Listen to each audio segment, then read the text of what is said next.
La mujer sin rostro. El pueblo en cuestión no es muy conocido ni muy habitado. Lo cierto es que a mi primo Damián le gustaba su tranquilidad y cuando su tiempo lo permitía, iba con sus amigos de cacería y aprovechaban la ocasión para quedarse a acampar unos días. Era muy arriesgado, teniendo en cuenta que debían pasar la noche en un lugar con animales y que conocían poco, y más teniendo en cuenta todos los mitos que existen acerca de los fantasmas. Pero había una leyenda muy famosa en el pueblo, cerca de una mujer que solía aparecerse en mitad de la noche a todos aquellos que estuviesen merodeando el lugar. Esta iba vestida completamente de negro, con una especie de túnica que cubría su rostro, y si te la acercabas lo descubría y podrías ver que en realidad no tenía rostro, sino que era solo un esqueleto. En este tiempo era una solo leyenda que por supuesto ni mi primo ni sus amigos tuvieron en cuenta al lanzarse en su aventura. ¿Mujer sin rostro? ¡Ja! Quisiera verla de frente e invitarla a salir, le dijo al resto de forma burlona, quienes acompañaron sus palabras con carcajadas, como queriendo demostrar que a nada le temían. Prepararon todo para pasar la noche, armaron la carpa y se instalaron para cenar y luego descansar, ya que el día siguiente saldrían temprano a cacería apenas asomar el sol. Damián tiene por costumbre quedarse despierto hasta tarde, leyendo o escuchando música, pero ese día debía dormir temprano para lanzarse en su aventura, junto al resto apenas amaneciera. Hizo todo el esfuerzo por dormirse pero sin lograrlo. Desató su caballo, que había dejado a menos de 10 metros atado a un árbol, junto con los otros de sus amigos, y se echó a galopar, aprovechando una suave brisa de verano que cruzaba todo el campo. Uno de sus amigos, Sebastián, lo escuchó y lo miró, pero siguió durmiendo sin darle importancia, y tal vez pensando que Damián daría una vuelta porque no podría dormir. Hizo unos 200 metros con su caballo al galope y solo sentí el ruido de la noche, grillos y la brisa en su cara. De repente sintió pasos, como si alguien caminara cerca suyo haciendo ruido con sus pasos en la maleza. Miró a su alrededor y no vio a nadie. Se detuvo y el caballo empezó a inquietarse. Lo acarició y lo calmó, pensando que se trataba de algún animal que estaba cerca. Pero ¿qué animal podría inquietar a su caballo, teniendo en cuenta que en el lugar en donde estaban no había animales salvajes? Luego de unos minutos volvió a sentir lo mismo, solo que esta vez más cerca suyo, y el caballo esta vez se puso en dos patas y lo tiró al suelo.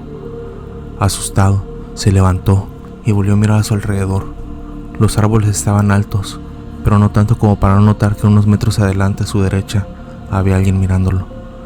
No tenía siquiera una linterna porque no creyó conveniente llevarla, solo iba a dar una vuelta con su caballo. Agarró a este, se subió nuevamente y con la luz de la luna pudo ver que era una mujer con un vestido negro. Se le vino a la mente la leyenda, pero se dijo: no, esto es imposible. Seguro alguien que quiera asustarme y lo está logrando. No terminó de pensar en eso cuando se le acercó aún más, pero por instinto voltó hacia atrás y salió al galope como alma que lleva el diablo en cualquier dirección. El animal, asustado, comenzó a correr cada vez con más intensidad y Damián, más asustado, se aferraba fuerte para no caerse y a su vez volteaba hacia atrás para ver si la mujer estaba en el mismo lugar o solo había sido su imaginación. Ella seguía en el mismo lugar, pero cuando volteó por tercera vez, ella ya se encontraba sentada en su caballo detrás de él. Y gran susto se llevó, ya que al voltear solo pudo ver un esqueleto en su cara. Se tiró al suelo y rodó unos metros y luego se levantó corriendo y siguió corriendo. No veía dónde estaba ni hasta dónde había llegado, por eso empezó a gritar para que pudieran escuchar sus gritos de horror sus amigos y salieran a buscarlo. A los pocos minutos pudieron encontrarle. Lo llevaron temblando hasta la carpa. No pudieron ver a la mujer y al caballo jamás lo encontraron. Levantaron sus cosas y se fueron esa misma noche del lugar. A Damián lo llevó uno de sus amigos en su caballo en estado de shock. Volvieron al pueblo donde vivía Sebastián junto a sus padres y recién al día siguiente Damián pudo contar lo sucedido. Luego se marchó con el resto de sus amigos, menos Sebastián, que vivía en el lugar y que sabía de la leyenda, pero no la creía, y prometió no volver al campo de noche a lanzarse en ninguna aventura, y menos reírse de las leyendas que corren por esos lugares y que los lugareños cuentan. La niña del espejo. Esto le sucedió a una niña y a su hermano. La inocente niña temía de los sucesos paranormales, tanto así que, si el hermano se atrevía a contarle una historia sobre fantasmas, la niña no podría dormir en toda la noche. El hermano, para divertirse y para quitarle los miedos, le contaba ese tipo de historias con frecuencia. casi siempre inventadas.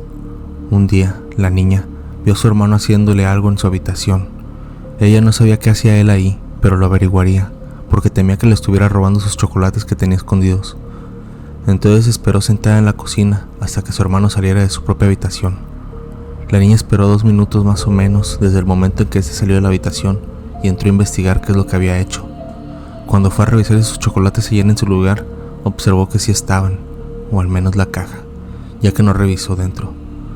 La noche de ese mismo día, la niña, antes de irse a dormir, decidió compartir sus chocolates con su hermano, por lo cual fue a buscar uno.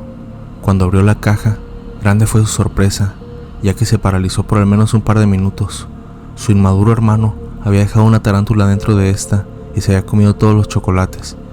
Luego de recuperarse del susto, salió de su habitación gritando y llorando. ¿Por qué hiciste eso? ¿Qué te hice yo? ¿Por qué te comiste mis chocolates y dejaste a ese horrible bicho dentro de la caja? Entró en la habitación del hermano y notó que éste dormía. Entonces le golpeó su cara y éste se despertó de un salto. Cuando la vio en ese estado, no recordó lo de la tarántula, por lo cual le preguntó qué había sucedido. «Tú sabes bien qué sucedió», le contestó. «¿Por qué lo hiciste?». En ese momento, el hermano lo recordó y estalló de la risa. Aunque al terminar de reír, le pidió perdón a su hermanita. Esta no quería verlo. Tanto era su enojo que, cuando él se le acercó, levantó un cuchillo atenta para cuando el cuerpo de su hermano esté a su alcance poder clavárselo.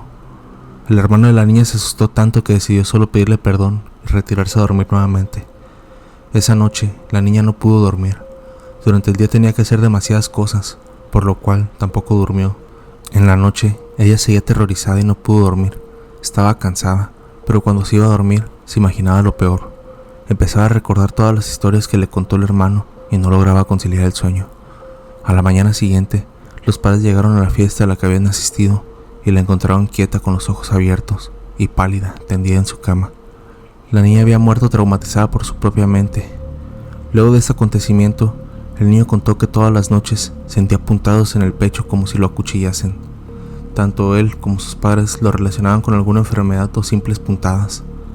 Esos últimos lo llevaron al hospital más cercano para que revisaran su estado de salud y para saber qué es lo que él sentía.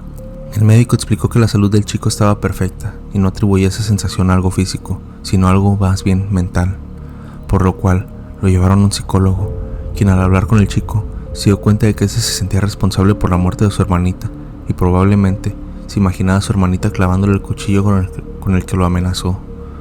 Le explicó varias formas de eliminar esa sensación. El chico las aprendió una por una y en la noche las intentó en vano. Sin embargo, continuaba sintiendo el dolor. Un día, arreglándose en el espejo, vio a su hermanita detrás de él portando un cuchillo. La niñita lloraba y balbuceaba algo. Se dio vuelta con rapidez, pero no había nada. Cuando volvió a ver el espejo, la niñita lo había acuchillado.